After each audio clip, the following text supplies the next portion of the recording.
السلام علیکم ناظرین، پروگرام اوپینین میں علی قاضی میں بھلی کار آئیں یاسر احمد ہم کو اسٹوڈیو میں جوائن کرتا سینئر تجزیہ کار علی قاضی صاحب. ویلکم علی صاحب. Thank you Yasir. صاحب پاण شو کیوں پیا کल्ह त थोरो हले पई ॿुधणी सुप्रीम कोर्ट में चीफ जस्टिस काज़ी फाइज़ी साहब पाण हेड कनि पिया हुनखे. इंट्रस्टिंग आहे जो काज़ी फाइज़ी साहब चयो त असांजो जेको फ़ैसिलो आयल हुयो सुप्रीम कोर्ट जो जंहिंमें इलेक्शन 8 फरवरी ते हुई उन में हीअ जेका लाहौर हाई कोर्ट जी कार्रवाई थी आहे चाहे उहा पिटिशनर कई हुजे या जज जे तरफ़ां थी हुजे या जमहूरियत खे डिरेल करण जे मुतरादिफ़ आहे. जी कल एज़ एक्सपेक्टेड यही मुतवक्का हो. कल पाण डिस्कस कयो पियो, पाण सोचियो पियो त शायदि अॼु सुभाणे पियो, पर काई साहब चीफ जस्टिस जेको आहे मोहतरम उन्हनि कल राति जो ई देरि सां हुनखे उॾाए छॾियो ऐं चयो हाई कोर्ट जे फ़ैसिले खे, ऐं चयो त इलेक्शन थींदो. तंहिंखां पोइ इलेक्शन शेड्यूल इलेक्शन कमीशन जारी करे छॾियो आहे. हाणे 22 तारीख़ 23 तारीख़ ताईं नामज़दगी फॉर्म ऐं पोइ 8 फरवरी ते चूंडूं. बिल्कुलु इहो ई एक्सपेक्टेड हो, इहो ई मुतवक्का हो, इहो ई थी वियो. हाणे हुनखां पोइ जेके ॻाल्हियूं आहिनि त जेका पिटिशनर हुयो दरख़्वास्त गुज़ार हो लाहौर हाई कोर्ट में, उहो PTI जो वकील हो, उन शायदि इहो चयो पिए त हीअ जेके DROs थिया आहिनि उहो थिया आहिनि डिप्टी कमिश्नर्स. डिप्टी कमिश्नर त PTI खे इंतकामी कार्रवाई करण वारनि में धुर थियल आहिनि. MPO उहो ई त जारी कर MPO ज़ाहिर जेको MPO तहत गिरफ़्तारियूं कराइनि था त MPO जो ऑर्डर त DC जारी करे थो. त जेको ऑफिसर हींअर खां ई PTI जे ख़िलाफ़ु कात कुहाड़ा खयूं बीठा आहिनि, इहे इलेक्शन खे फेयर कीअं कराईंदा, इहा मुंहिंजे ख़्याल दरख़्वास्त हुई. लाहौर हाई कोर्ट जे जज साहब उनजी दरख़्वास्त क़बूले वरिती. लेकिन मतिलबु जेका ॻाल्हि इहो ठीकु आहे, फ़ाइज़ी साहब जेका इहा ॻाल्हि कई आहे चीफ जस्टिस साहब, त भई कल्ह मूं बि कई पई इतफ़ाक़ सां त अगरि जुडिशरी पंहिंजा अफ़सर न ॾींदी त सेशन जज बि चवनि था असां नथा ॾेई सघूं, हाई कोर्ट्स चवनि थियूं छाकाणि त असां वटि केसिस जो बार आहे. त अगरि सेशन मतिलबु जुडिशरी मां बि ऑफिसर न ईंदा त ज़ाहिर आहे पोइ ब्यूरोक्रेसी मां ईंदा. त फ़ाइज़ी साहब बि चयो त भई जुडिशियल ऑफिसर्स बि न वञनि, ब्यूरोक्रेसी मां बि ऑफिसर न वञनि त पोइ आख़िर इलेक्शन केरु कराए. ॻाल्हि त ठीकु आहे, लेकिन जेका इंट्रस्टिंग ॻाल्हि आहे, हाणे तो ज़ाहिर एपेक्स कोर्ट ऐं चीफ जस्टिस साहब आहिनि, कुझु बि फ़ैसिलो कनि बिल्कुलु हुनजो त एतिराम लाज़िम आहे. पर मूंखे हैरत थी त हुन वकील खे PTI वारे खे बि तौहीन अदालत जो नोटिस मोकिले छॾियो आहे त तव्हां अहिड़ी छो कोशिशि कई त इलेक्शन डीरेल थी वञे, जमहूरियत डीरेल थी वञे. त मूंखे हूअं त फाज़िल अदालत जज साहब जीअं बहितर सम्झनि, लेकिन हुनजी दरख़्वास्त में इस्तदात हुई कोन त इलेक्शन जेको आहे पोस्टपोन कया वञनि. हू त शायदि DROs ते एतिरा, लेकिन अगेन फाज़िल अदालत ऐं फाज़िल जज साहब जी जीअं सम्झ में आई ॻाल्हि, उहो जीअं बहितर सम्झनि. लेकिन पाण वटि ई हज़ारे केस दरख़्वास्तूं रोज़ जमा थींदियूं. ॾिसणो इहो हुजे थो त जज साहब हुन दरख़्वास्त खे पहिरें धक में उॾाए छॾे या हुन ते केस हलाए. हाणे इहो इस्तेकाक त जज साहब जो आहे न. अगरि PTI वारी दरख़्वास्त जेका हुई वकील जी उहा मुनासिब न हुई त एडमिट ई न थियणु खपे. त हाई कोर्ट जे जज खे, लाहौर हाई कोर्ट खे उनखे एडमिसिबल ई न करणु खपे हा, उनखे ॿुधण जोॻो ई न करार ॾियणु खपे हा, ऐं पोइ या पोइ ॿुधण खां पोइ रद्द करे छॾणु खपे हा. वकीलनि खे कंटेम्प्ट ॻाल्हि सम्झ न आई. ॾिसो न हीअ जेको मुल्क में हिकिड़ी अफ़रा तफ़री या बेयकीनी पखड़ी, उहो त जज साहब जे हुकुम खां पोइ पखड़ी न. वकील जी दरख़्वास्त ते अफ़रा तफ़री कोन थी. अहिड़ी दरख़्वास्तूं रोज़ पियो हज़ारे दाख़िल थियनि.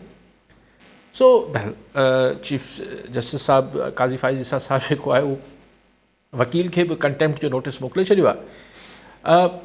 ओवरऑल बहरहाल जेका आख़िर में ॻाल्हि हिकिड़ी जेका मुनासिब हुन मां सॼी ॻाल्हि मां जेका मुनासिब ॻाल्हि थी वई त इलेक्शन 8 फरवरी ते हिकिड़ो दफ़ो वरी सुप्रीम कोर्ट स्टैम्प करे छॾियो त 8 फरवरी ताईं थींदियूं ऐं ही DC SP ई कराई, मतिलबु DC ई कराईंदा, यानी सिविल ब्यूरोक्रेसी ई कराईंदी. माना इहो बि को अभाम न रहियो.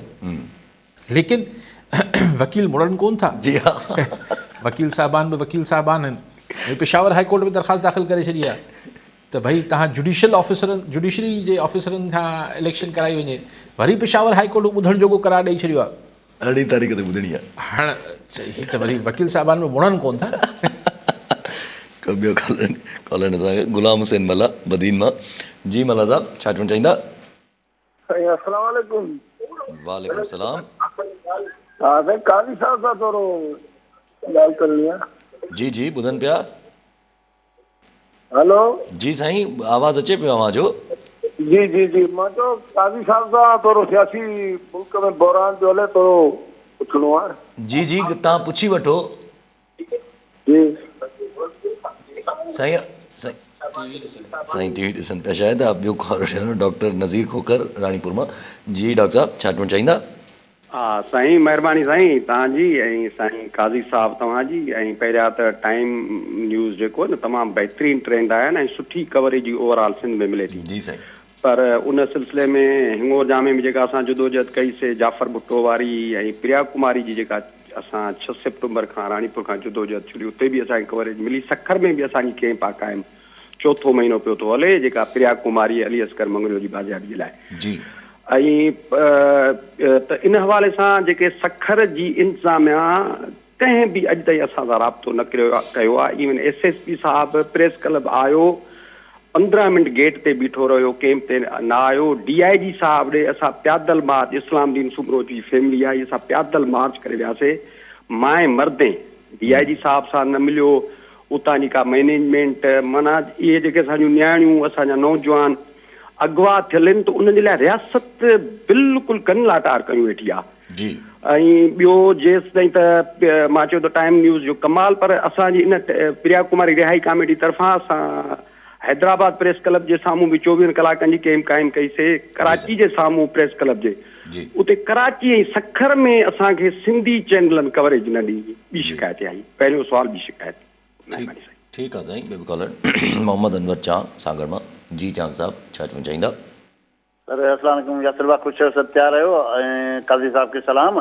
साईं सवाल इहो आहे त इलेक्शन थियणु वञे पई 8 फरवरी जे अलाए इंशाल्लाह इलाइक़े में इलेक्शन थींदी। काज़ी साहब खां सवाल आहे त छा हीअ इलेक्शन जेका आहे सा का सियासी पार्टी का माना यानी साझी अक्सर हासिल कंदी या मखलूद हुकूमत ठहंदी या हिकिड़े लाॾे खे कढी ऐं ॿिए लाॾे खे साईं अंदरि वेंदो हुन ते तर्जीदो करियो सर। महिरबानी साईं तव्हांजी। ठीकु साईं। जी साईं जदोजहद के सही ज़बरदस्त पर मीडिया कवरेज न ॾिनी। मीडिया कवरेज ॾिनी लेकिन बहरहाल तव्हां डॉक्टर साहब लॻा पिया आहियो जदोजहद कयो पिया। पर बहितर न आहे त हीअ जेके SP ऐं DIG तव्हांजी मुज़ाहिरे खां अॻु ई उन मासूम न्याणी प्रिया जे लाइ कुझु करे वठनि। मतिलबु इहो छो यानी हिकिड़ो ॾोहो थियल आहे, क्राइम थियल आहे। हाणे त डिघो अरसो गुज़री वियो आहे। तव्हांखे जलसा जुलूस ऐं पैदल मार्च करण जी ज़रूरत छो थी पए? छाकाणि छा हू सुता पिया आहिनि? उन्हनि जे कननि ते जूं नथी सुरे? हलो मीडिया ते बि अची वियो त बि न कंदा त छा करे वठंदासीं? त बहितर आहे त तव्हां हिकिड़ी मुहिम हलायो त जेको राणीपुर गंबट ऐं ही सॼी सिंध जी आहे न्याणी, उहो त गुॾी हुई सिंध जी, पर उते हिन दफ़े पंहिंजे वोट खे प्रिया कुमारी जी बाज़ियाबी सां कंहिं न कंहिं सूरत मशरूत त कयो न। त सुभाणे अहिड़ा SP DIG अचनि जेको तव्हांजे मीडिया जे कवरेज खां सवाइ बि तव्हांजे पैदल मार्च खां सवाइ प्रिया खे ॻोल्हीनि। साईं चांग साहब चवंदा हिकिड़े लाॾले खे कॾहिं ॿिए खे आणींदा। साईं सदाईं ईअं थियो आहे, नई ॻाल्हि कहिड़ी आहे? असां वटि लाॾ ऐं प्यार ऐं मुहबत जा ई सिलसिला आहिनि। पोइ कॾहिं हिकिड़ो थो वणे कॾहिं ॿियो थो वणे। पोइ इहो त सिलसिला वफ़ा का जारी आहे चांग साहब। हाणे आउं छा चई सघां थो? काश अवाम कंहिंखे अवाम जो बि केरु लाॾलो थिए ऐं अवाम जा बि लाॾ खणे, अवाम जा बि लाॾ न बि खणे, मसला हल करे वठे। जी हा। अच्छा पंहिंजी ॻाल्हि हले पई सुप्रीम कोर्ट जे फ़ैसिले ते PTI जा जेके नया चेयरमैन आहिनि गौर खान साहब, उहे त अची माना उहे ॿार चयो था ठीकु आहे एतिराम आहे असांखे सुप्रीम कोर्ट जे फ़ैसिले जो, पर चई इलेक्शन थियणु मक़सदु न आहे, इलेक्शन शफ़ाफ़ बि था थियनि। न इहो हिकिड़ी ऐं सुप्रीम कोर्ट जी ॻाल्हि खे हिकिड़े पासे रखी हाणे पाण हिकिड़ी एकेडमिक गुफ़्तगू करे वठूं था। हिकिड़ी ईअं हिकिड़ी एकेडमिक बिल्कुलु ख़ालिस्तन, हिन जो को तालुक़ु सुप्रीम कोर्ट जे फ़ैसिले सां न आहे। सवाल इहो आहे त इलेक्शन थींदी छो आहे? छा इलेक्शन का रिचुअल आहे? एग्ज़ैक्टली। को अहिड़ी शइ आहे जेका असांखे को माशरती तौर ते या मज़हबी तौर ते या दीनी तौर ते असांखे हर सूरत मल्हाइणी आहे? को अहिड़ो को ईअं न आहे न? छा ही का रस्म आहे जेका असांखे अदा करणी हूंदी आहे? न। दुनिया में जॾहिं खां डेमोक्रेसी जो जमहूरियत जो तस्वुरु आयो आहे त हुनमें जमहूर जी रीत, जमहूर छा थी चाहे, अवाम छा थी चाहे, उनजो इहो तरीक़ो कढियो वियो ते 5 साल में 4 साल में, अमेरिका में 4 सालनि में थिए थो, हिते 5 सालनि में थिए थो। त 5 सालनि में 4 सालनि में वञी आवाम हिकिड़ी पर्ची विझी अचे त भई ही असांजी मर्ज़ी आहे त असां ते फलाणा फलाणा हुकुमरानी कनि, यस, ऐवान में असांजा फलाणा फलाणा नुमाइंदा थियनि। हा, कानून साज़ी उहे कनि। इहो आहे इलेक्शन। ऐं अहिड़ी कानून साज़ी कनि, अहिड़ी हुकूमत साज़ी कनि जेको माण्हुनि जा मसइला हल थियनि। यानी माण्हुनि ते हुकुमरानी जो हक़ ख़ुदि माण्हू ॾियनि। तसवर इहो आहे। हाणे अगरि हू प्रोसेस जेको आहे हू फ्रॉड थी वियो आहे, हुन में धोस धांधली आहे, हुन में बेईमानी आहे, उनमें 2 नंबरी शामिल थी वई आहे त माण्हुनि जी राय जी ख़बर नथी पए, बल्कि हू जालसाज़ी करे ईअं ई को इलेक्शन झुरलू फिरी वञे थो त वाकई में पोइ ही जमहूरियत जो मसइलो त हल न थियो। इहो हिकिड़ो रिचुअल थी वियो, हिकिड़ी रस्म थी वई जेका असांखे, अगरि रस्म न बल्कि ही हिकिड़ी माण्हुनि जे हक़ तौरु ॾिठो वञे, जमहूरियत जे तक़ाज़ा तौरु ॾिठो वञे त पोइ उहा इलेक्शन त 100% फेयर थियणु खपे। अगरि फेयर नाहे इलेक्शन त बसि पोइ हिकिड़ो रिचुअल आहे। जी हा, बसि थियणु खपे। पोइ हिकिड़ी रस्म आहे न जेकी रस्म निभाइबी आहे। कीअं बि कीअं, हा, पोइ उन रस्म में भले तव्हांजी दिलचस्पी हुजे न हुजे, यस, एग्ज़ैक्टली, हिकिड़ी रस्म आहे, निभाए छॾिबी आहे। जी हा। गुलाम हुसैन मल्ला मदीना। जी मल्ला साहब, छा चवणु चाहींदा? साईं अर्ज़ु इहो आहे त हींअर ऐं गुलाम हुसैन मल्ला बदीन खां थो ॻाल्हायां। काज़ी साहिब सां इहो सुवालु आहे त असांजी सिंधी मीडिया जेका आहे सो वन पार्टी खे सपोर्ट बि करे, जीअं त मीडिया हिकिड़ो टूटल इदारो आहे। ऐं इन ते साईं खे जो ॿुधाया। ऐं ॿियो अर्ज़ु इहो आहे त जेको लाडलो आयो आहे वाकई वज़ीर आज़म थींदो या न? ठीकु साईं, कहिड़ी पार्टी खे सपोर्ट थी करे साईं? कहिड़ी पार्टी खे सपोर्ट थी करे साईं? मीडिया साईं? थिए बि करण। अजीत कुमार मिटी मां। जी अजीत कुमार साहब, छा चवणु चाहींदा? अस्सलाम वालेकुम साईं। जी वालेकुम सलाम।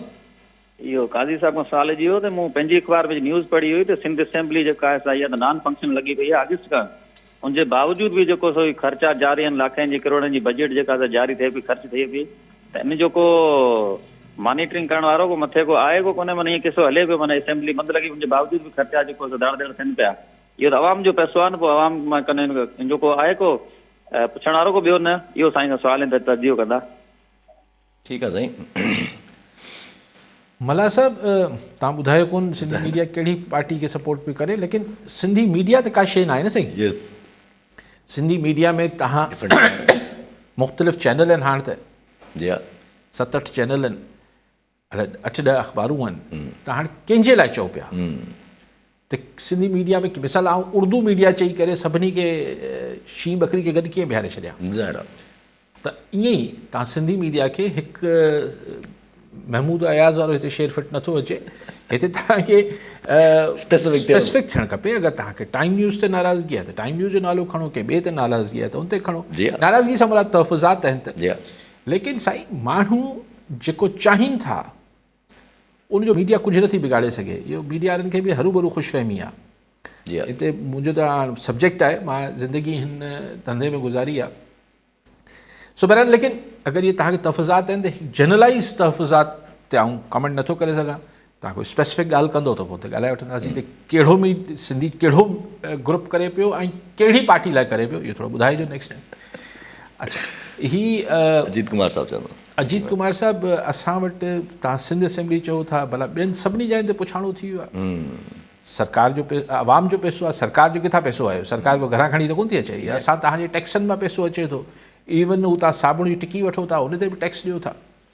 त असांजो को आहे जेको पुछाणो करे, पोइ आउं चवां थो को आहे जेको सिंध जी वाहुर करे, त न वाहुर थिए थी न पुछाणो थिए थो। ज़ाहिर जेको वाहुर कंदो उहो ई पुछाणो कंदो न, जंहिंखे माण्हुनि जो पैसो, पंहिंजो पैसो खीसे में रखण वारो महसूसु न थिए न। जी हा, जी हा। जंहिंखे इहो थिए त यार ही माण्हुनि जो पैसो माण्हुनि ते ख़र्चु थियणु खपे। सरकार त आहे अमानतदार। यस, जंहिं वटि पब्लिक जो पैसो वञे थो अमानत तौरु, हू वापसि पब्लिक ॾे अचणु खपे। असां वटि चए त सरकारी माल आहे त इहो त असांखे जाइज़ आहे। यस, वो खीसे में हुजणु खपे असांखे। वो कॉलर ज़फ़र नकवी हैदराबाद में। जी नकवी साहब, क्या कहना चाहेंगे? अस्सलाम वालेकुम मोहतरम बेटा यासिर, जनाब अली कादी भाई, अल्लाह सलामत रखे, खुश रहें। वालेकुम सर, बाज़ों का छोटी छोटी चीज़ों का बड़ा अजीब सा इम्पैक्ट होता है जहन पे। हो सकता है तजर्बे की वजह से, यानी जो ना तजर्बेकारी की वजह से होता हो। सर, अभी मैंने 2-3 दिन से सिंध यूनिवर्सिटी में एक मसला चल रहा है, वहाँ पे अपना ये जो दिन मनाया जाता है आज अजरक और इस सिंधी दिन हम बाकायदा बड़ी खुशियों से मनाते हैं। उस दिन एक FIR लॉन्च की है वहाँ के एक ASI ने। सिंध यूनिवर्सिटी के 2 प्रोफेसर डॉक्टर्स प्रोवेस, एक सोलंगी है, एक और बंदा है, उनके अगेंस्ट की ये इन्होंने लोगों को मोटिवेट किया, लड़कों को वर्गलाया, पाकिस्तान को तोड़ने की इन्होंने साजिश की, खून रेजी कराने की साजिश की, नारे लगवाए लोगों से पाकिस्तान न खपे, पाकिस्तान न खपे। एक ASI 2 सिपाहियों के साथ वहां पहुंच गया, वहां पहुंच के उसने उन्हें मुंतशिर करना चाहा, यानी ये FIR में बता रहा हूँ। और उस FIR में उस दिन की खास तौर पे यानी ये वो प्रोफेसर और डॉक्टर्स होते हैं कि जिन्हें यूरोप में इज्जत से जज खड़ा हो जाता है मास्टर और टीचर को देख के, काजी साहब यहाँ इन पे ब्लेम लगा रहे हैं कि ये पाकिस्तान तोड़ना चाह रहे हैं, जबकि इनकी ड्यूटी 14 अगस्त को भी लगती रही होंगी, इनकी ड्यूटी 6 सितंबर को भी।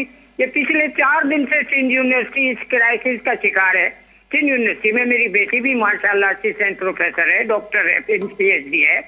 मुझे यूनिवर्सिटी के टीचर्स भी हमारी औलाद की तरह है। काजी साहब, ये दिन मनाने का ये मकसद तो नहीं है कि आप उसको ऐसी पिक्चर पेंट करें कि पाकिस्तान को तोड़ना चाह रहे हैं वो प्रोफेसर। सर, थोड़ा सा इस पे मैं कहता हूँ, अगर कॉलर्स भी सुन रहे हो तो सिंध के 2 बच्चे जिन पे ऐसी दिफाएं लगाई हैं 8A 7A और मुल्क तोड़ने की, साजिश करने की, ये मजाक है सर, ये जोक है सर। प्लीज काजी साहब अपना इसमें थोड़ा सा रोशनी डालें सर। बहुत शुक्रिया sir, thank you sir. Naqvi साहब, ये मजाक नहीं, ये तल्ख और बड़ा ही दुखदायक किस्म का मजाक है। अगर ये मजाक है तो ज़ाहिर एक नॉनसेंस बात है। देखिए, क्वेश्चन ये है कि अव्वल तो मैं नहीं समझता कि किसी के कोई भी नारा लगाने से कुछ भी हो जाता है, ठीक है। लेकिन चले, हमारे यहाँ ये 3rd वर्ल्ड कंट्रीज़ में नारे को भी बड़ी बात तस्वर की जाती है। इससे लोगों की हुब्बुल वतनी का पैमाना चेक किया जाता है। अमेरिका और वेस्टर्न एडवांस कंट्रीज में उनको अपने झंडे जला देते हैं, फ़र्क ही नहीं पड़ता उनकी सेहत पे, क्योंकि उनका मुल्क इतना कमज़ोर नहीं होता है कि किसी के झंडा जलाने से वो मुल्क जो है। अमेरिका में हिलरी क्लिंटन पे ये इल्ज़ाम था, अगर मैं सही याद कर रहा हूँ तो हिलरी क्लिंटन पे भी इल्ज़ाम था कि उसने किसी प्रोटेस्ट में जो है अमेरिका का झंडा जला दिया था। चले, हमारे पास नहीं है, मैं इस बहस पे नहीं पढ़ता हूँ, हमारे पास ये रस्म है कि ना ऐसा नहीं होना चाहिए, ठीक हो गया। लेकिन क्वेश्चन ये है कि मैं ये यकीन, मतलब पूरे होश हवा से मैं प्रोफेसर साहबान को नहीं जानता, लेकिन अगर ये कहीं किसी से गलती सरजद हुई भी होगी तो वो नीचे लड़के होंगे कुछ नौजवान, ये प्रोफेसर ऐसा कैसे कर सकते हैं। लेकिन नसीहत डालनी है। अब इस दिन को भी मुतनाज़ा बनाने की कोशिश हो रही है। देखिए, इससे कुछ फ़ायदा नहीं होगा, इस हरासमेंट से कुछ फ़ायदा नहीं होगा। आप समझते हैं कि अगले साल लोगों का जज्बा मांद पड़ जाएगा या ठंडे हो जाएंगे, ये गलत है। ये खुदारा मैं बार बार गुजारिश करता हूँ, सिंध को बलूचिस्तान न समझें।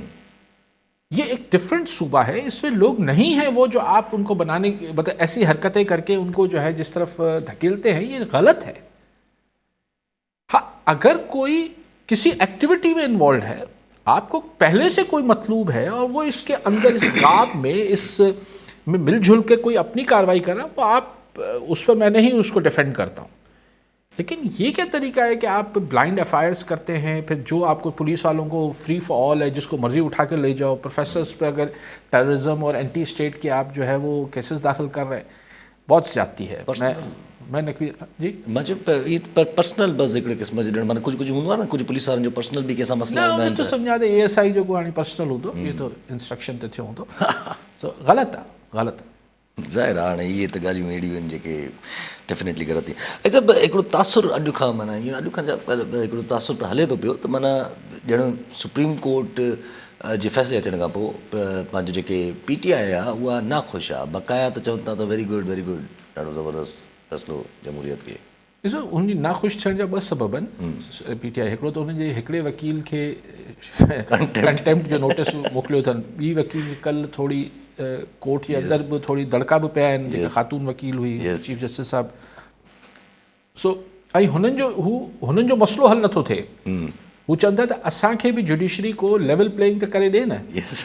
हुननि जे माण्हुनि खे कोयटा नथा वञणु ॾियनि त कन्वेंशन खे ख़िताबु कनि, पोइ चवनि था त न शफ़ाफ़ इलेक्शन थींदी, चीफ इलेक्शन कमिश्नर साहब जे घर में जेको इमरान ख़ान जो फोटो लॻल आहे, पोइ उन सां कहिड़ो थो फ़र्क़ु पए? कहिड़ो फ़र्क़ु पए? अगरि लॻल आहे, मूंखे ख़बर न आहे लॻल आहे या न लॻल आहे, लेकिन ॻाल्हि इहा त ग्राउंड ते PTI जे हवाले सां त किथां ई फेयर इलेक्शन नज़र नथी अचे। जी। इहा त जेका हक़ीक़त हुजे उहो माण्हू ॻाल्हि त करे। जी हा, कॉलर नज़र मुख़्तियार सिंधी मातली मां।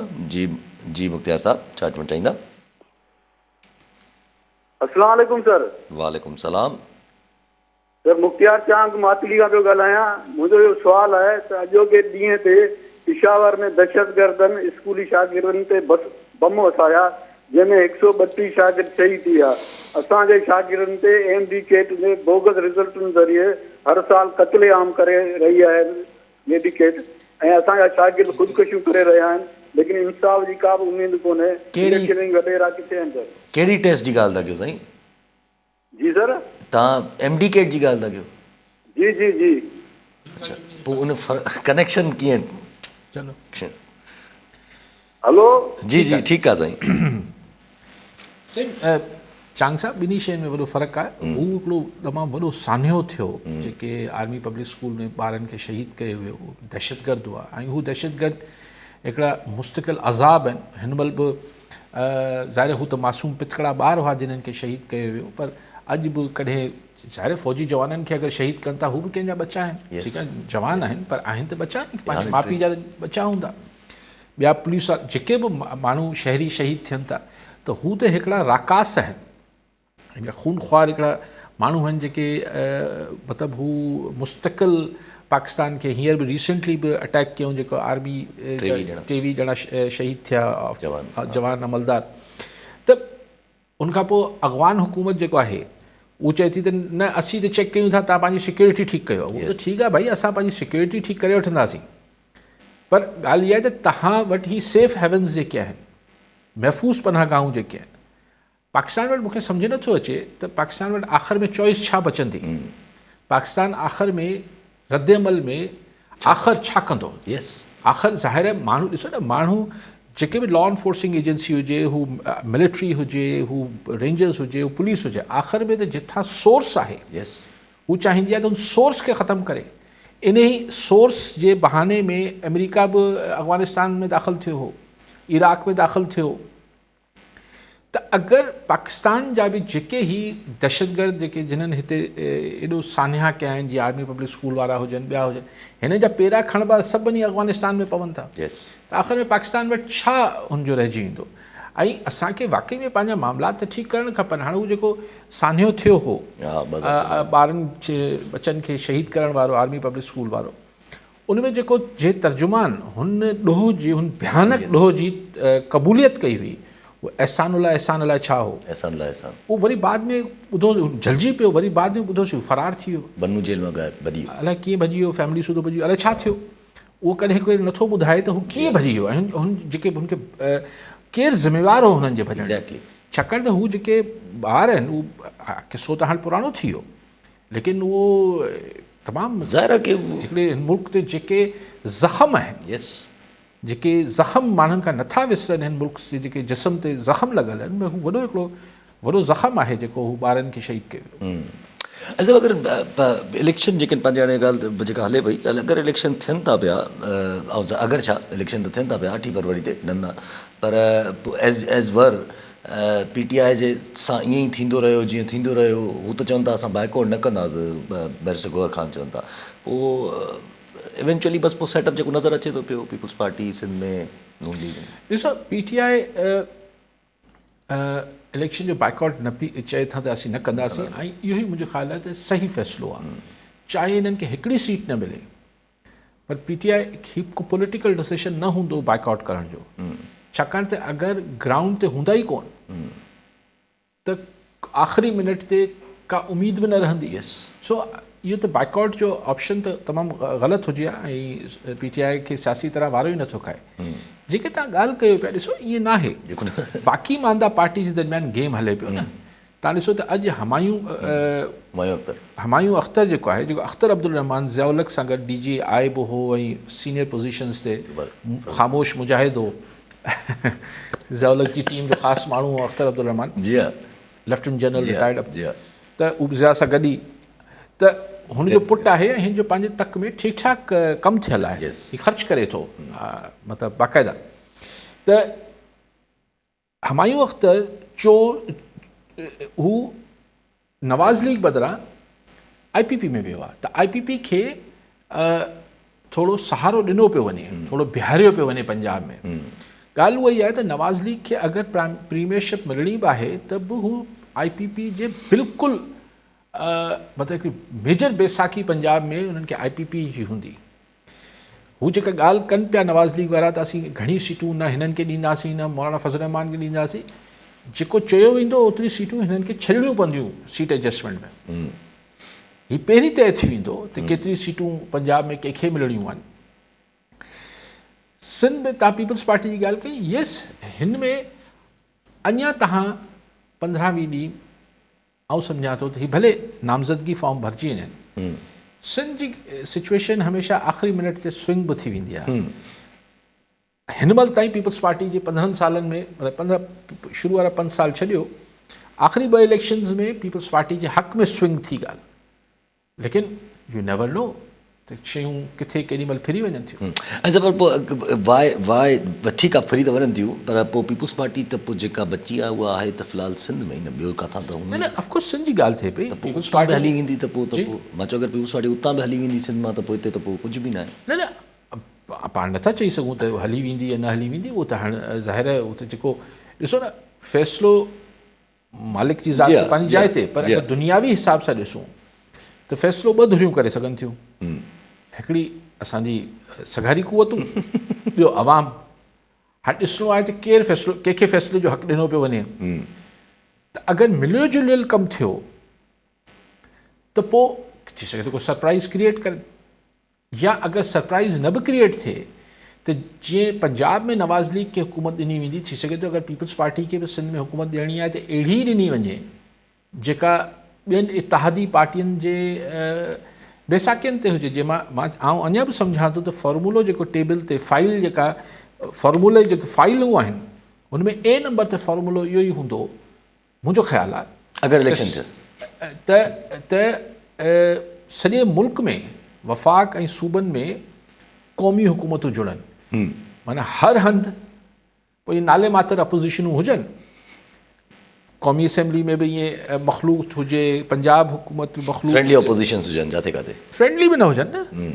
भई ॾिसो न, आउं तव्हांखे बार बार सवाल कयां थो त अगरि वफ़ाक़ी हुकूमत में मिसाल पाण PDM वारो फॉर्मूलो चऊं था त फोटो स्टेट थी अची वेंदो, शहबाज शरीफ़ या नवाज़ लीग जो प्राइम मिनिस्टर, उन में पीपल्स पार्टी बिलावल भुट्टो ज़रदारी साहब फॉरेन मिनिस्टर हुआ न, उन में MQM वारा वज़ीर हुआ न, उन में केरु न हो, मौलाना फज़ल रहमान बि हो न, सभु हुया न। अच्छा, मञी वठूं त हिन जी फोटो स्टेट थी वेंदी 8 फरवरी खां पोइ, वफ़ाक़ में वरी सभु गॾिजी थी पवंदा। त अगरि नवाज़ लीग ऐं पीपल्स पार्टी, MQM, JUI ही सभु गॾिजी सॼी वफ़ाक़ में वेही सघनि था त ही सिंध में छो नथा वेही सघनि गॾिजी सॼी? GDI हिकिड़ी इज़ाफ़ी पार्टी थी वेंदी, GDI खे बि छो न, GDI सां पीपल्स पार्टी अॻु में न वेठी आहे छा, हुकूमत वेठा आहिनि गॾु। त जॾहिं वफ़ाक़ में गॾु वेही सघनि था त पंजाब में छो नथा वेही सघनि, सिंध में छो नथा वेही सघनि, बलूचिस्तान में त वेहणो ई वेहणो पवंदो, उते त वेहणो ई वेहणो पवंदो। जी हा, KP ॾिसूं। अच्छा, अगरि जे हिकिड़ो सवाल ज़हन में अचे थो त अॼु जहांगीर तरीन साहब यानी की IPP वारनि उहे त चवनि था असां अञा ताईं इतिहाद न कयो आहे नून लीग सां, अञा डिस्कशन्स असां जूं हलनि थियूं, पर अगरि कम्पीट करण जहिड़ा आहिनि पाण में, कम्पीट न करणु ॾिबो, पंहिंजी इतिहादी हिक ॿिए सां विढ़ी करे पंहिंजी ताक़त ज़्यान थोरी कंदा।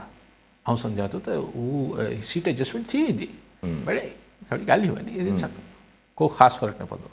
ऐं बाक़ी PTI जे हवाले सां इहो ई कंटिन्यू रहंदो त जिथे उपड़ंदा हुननि जा लीडर त चयो वेंदो त या त MPO में गिरफ़्तारी ॾियो या त वापसि वञूं। PTI लाइ फ़िलहाल कुझु नथो चए, उते इहो ई हलंदो रहंदो। जीअं ॾिसो न, PTI खे ॾिसणो आहे त हींअर ताईं त लॻे थो त 0 टॉलरेंस आहे। हाणे ही तव्हांखे 20 तारीख़ खां नामज़दगी फॉर्म भरणु शुरू थी, हाँ 20 खां 22 ताईं 20 खां 22 ताईं इन में अञा चिटो थी वेंदो जेको जेको फॉर्म PTI जो भरणु ईंदो हुनखे अगरि गुम करणु शुरू कंदा त माना पोइ अनऑफिशियल बैन हूंदो PTI ते। पोइ ही गौर खान साहब चवनि था तो चीफ जस्टिस साहब हमारी भी दरख्वास्तें सुनने। अब आप दरख्वास्त करते रहें, जब सुनेंगे तो सुन लेंगे। फवाद चौधरी साहब खे छो गिरफ़्तार करे या नैब, इहो कीअं अचानक सां नैब डिसाइड करे वरितो त चलो फवाद चौधरी साहब खे गिरफ़्तार। फवाद चौधरी ते जॾहिं कावड़ झकी नथी थिए लॻे थो जॾहिं त हुन ते IPP में शरीफ़ माण्हू शमूलियत करे वरिती न, जी हाँ, पर हू शायदि वरी बि थोरो ॿिन्ही पासनि ते खेॾण जे मूड में हो। हू ख़ान वारे पासे बि रहणु पियो चाहे, हिते पर दिलियां पूरो न त फवाद चौधरी खे कहिड़ो मसइलो आहे, पर मुझे लगे तो हुते अञा कावड़ बरक़रार आहे। अच्छा हिकिड़ो सवाल अगरि हिन वक़्तु ताईं ॼण माना ईअं महसूसु थिए थो त अञा ताईं ॼण माना का बि डिसीशन फाइनल न आहे नज़र आयो in terms of establishment regarding about future. I think you see in the constitutional framework त इलेक्शन थियणा आहिनि। इलेक्शन में मूंखे त बिल्कुलु क्लियर नज़र अचे थो त ही मखलूत हुकूमतूं जो कॉन्सेप्ट मुंहिंजे ख़्याल हर हंधि इस्टेब्लिशमेंट जी ख़बर त हाणे इस्टेब्लिशमेंट ॿुधाए सघे थी, लेकिन ज़ाहिरी तरह इहो ई सम्झ में अचे थो त मुख़्तलिफ़ हंधनि ते इहो ई फॉर्मूलो तय पाया है। पूरा सूबा ऐं पूरी हुकूमतूं मुंहिंजो ख़्याल आहे हिन दफ़े ईअं न थींदो, विरहाए ॾिबो कंहिंखे बि, लेकिन उहो सिस्टम बि केतिरो हलंदो एग्ज़ैक्टली उहो हिकु अलॻि बहस आहे, हिकिड़ी जुदा बहस आहे। ठही पूरा थियनि त पोइ पाण ॻाल्हाईंदासीं त हू कंहिंसां केतिरो हलंदो। पोइ पेशावर हाईकोर्ट जेको अगरि ॿुधणी करे थी 18 तारीख़ ते, ऐं अगरि वरी को अहिड़ो फ़ैसिलो अची वञे थो त पोइ हाणे जुडिशरी जा मामला आहिनि, पोइ जुडिशरी पाणे मुंहुं ॾींदी, पोइ सुप्रीम कोर्ट पाणे मुंहुं ॾींदी। ऐं त छा थो कमु, मुंहिंजे ख़्याल में सुप्रीम कोर्ट जे हिन वाज़े डिसीशन खां पोइ इस्लामाबाद जीअं लाहौर हाई कोर्ट खे बिल्कुलु ईअं चुप करायो वियो आहे। जज साहिब लाइ बि मुख़्तलिफ़ रिमार्क्स आयल आहिनि त भई हिकिड़ो जज पंहिंजे मुंहुं कीअं थो करे सघे। मुंहिंजे ख़्याल आहे त पेशावर हाई कोर्ट बि ख़ैर हाणे उहो जज हुन ते नथो तबसरो करणु चाहियां। ज़ाहिर आहे उहो त हाणे कहिड़ो बि छा थी सघे थो, छो जो कैस आहे रही आहे, पोइ उनखां पोइ छा थो अचे छा नथो अचे। अच्छा PTI जो अगरि मिसाल इहो ई फॉर्मेट रहणो आहे जेको हले थो पियो PTI जो फॉर्मेट, त as a party would that survive as a political party? छो जो you see what is a party इन कंट्रीज़ लाइक पाकिस्तान, हिते पार्टी छा हूंदी आहे? माण्हू त फ़र्दु हूंदो आहे। तव्हां ॾिसी वठो न, यस मतिलबु सॼी पार्टी पीपल्स पार्टी जी सूरत भुट्टो शहीद कयो वियो, मोहतरमा ॿाहिरि हली वई, ठीकु आहे, ग़ुलाम मुस्तफ़ा जतोई वारे दौर में 83 जी मूवमेंट हली, उनखां पोइ पार्टी छा हुई? मोहतरमा शहीद हुई। अच्छा पोइ हुनजे फर्ज़ंद अची विया, संदसि हस्बैंड आसिफ़ ज़रदारी, जेको पोइ पार्टी आहे। नवाज़ शरीफ़ खे जॾहिं जलावतन कयो वियो, सॼी फैमिली हली वई, सॼा नवाज़ लीग वारा निकिरी क्यू लीग ठाहे छॾियूं चौधरी शुजात जी अॻुवाणी में, त नवाज़ लीग छा हुई? कुझु बि न हुई। अगेन इंतज़ारु हो त जिद्दा मां वापसि ईंदो नवाज़ शरीफ़, ऐं नवाज़ शरीफ़ जीअं वापसि आयो नवाज़ लीग में साह पइजी वियो। सो हिते बि हू जेको अडियाला में वेठो आहे उहो ई पार्टी बि आहे, लीडर बि आहे, फ़र्द बि आहे। हू जेसिताईं आहे पार्टी हुनजे दम सां आहे। पोइ DROs जे अंडर अगरि इलेक्शन्स थियनि था, पंहिंजे DCs जे अंडर जेके DROs थींदा सॼा DCs, इहो इलेक्शन ॾिसणु वटां हूंदो पाकिस्तान में? न पहिरीं बि थिया आहिनि DCs। हा हीअ त रीसेंट ही आहे फिनॉमिना अदालतनि खां कराइण वारो। उनखां अॻु DC कराईंदा न, ॿियो केरु कराईंदो? DC कराईंदा, कोई नई ॻाल्हि न थी थिए पाकिस्तान में। लेकिन ॻाल्हि इहा आहे त हुन महिल यार जीअं हर इदारो हर शोबो असांजो इनताद ते वियो आहे, ईअं ही जेको हिकिड़ो इदारो हो ब्यूरोक्रेसी जो, जेको DMG वारा डिप्टी कमिश्नर्स, हिन जो को लेवल हूंदो हो न। हाणे बि चङा ऑफिसर हूंदा, ऐं सभिनी लाइ ॻाल्हि नथो कयां, बट हाणे त उहो सफ़ा चए में आहिनि न। हूंदा न DC, बहरहाल DC हूंदो, छाकाणि वटि मजिस्ट्रियल पावर्स बि हूंदा, वॾी ॻाल्हि हूंदो कोई ज़माने में। सो हाणे ॾुखियो आहे DC लाइ को प्रेशर सस्टेन करणु। इलेक्शन कमीशन कल्ह मौक़िफ़ त इहो रखियो त असां DCs जेके आहिनि उहे पूरा जेके आहिनि शफल कया आहिनि, ऐं इवन इंतिज़ामिया डिस्ट्रिक्ट लेवल ते पूरी शफल कयूं आहिनि। कहिड़ी शफल थी? शफलिंग थी वई आहे। ॾिसो ॻाल्हि इहा आहे त ताश में घणा पता हूंदा आहिनि? 52। त 52 कार्ड्स खे तव्हां शफल कंदा आहियो न, त आख़िर त 52 कार्ड्स ई रहणा आहिनि न। त इवन इफ यू रीशफल, अगरि 52 जा 52 जेके आहिनि उन मां ई तव्हां कार्ड विरहाईंदो न, ताश जा पता विरहाईंदो न 52। सो इहा ई ब्यूरोक्रेसी आहे सिंध में, इहा ई अॻु में हुई। हाणे चवनि था 67 SP मटाया अथनि मुख़्तलिफ़ ज़िलनि में SSPs, त कहिड़ा मटाया अथनि? उहे बि हिन सूबे में इन ई रीशफलिंग आहे। तो 52 कार्ड ही रीशफल कंदो न, शफलिंग छाजी कंदो? हाँ, क्या कार्ड बांटोगे, फेंटोगे? बस उसी कार्ड को बांटोगे ना। जी हाँ। सो ये तक अजीब ॻाल्हि न आहे। ठीकु आहे, त वरी महिरबानी साहब। नाज़रीन, अॼु जे प्रोग्राम जो वक़्तु पूरो थियो, वरी ईंदड़ प्रोग्राम में दुआ कयां।